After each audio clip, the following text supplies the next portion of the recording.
Mahigit 800 drug personalities ang naaresto ng Iloilo City Police Office mula unang araw ng Enero hanggang November 30 taong kasalukuyan sa isinagawang 662 anti-drug operation sa lungsod. Kabuuang 873 sospek ang nadakip at nasamsam ang mahigit 26 na kilo ng shabu at mahigit 1 kilo ng marijuana. Ayon kay Police Colonel Kim Legada, hepe ng ICPO, malaking bahagi ng tagumpay na ito ang tulong at kooperasyon ng mamamayan.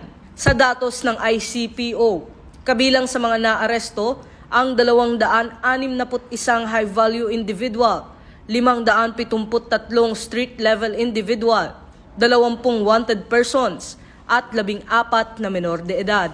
Nanguna sa dami ng nahuli ang City Drug Enforcement Unit o CDEU. Para naman sa buwan ng Nobyembre lamang, nakahuli ang ICPO ng 64 na drug personalities at nakumpiska ang mahigit 3 kilo ng shabu na nagkakahalaga ng 22.2 milyong piso. Samantala sa magkakahiwalay na operasyon, 415 wanted persons din ang naaresto sa lungsod mula Enero hanggang Nobyembre.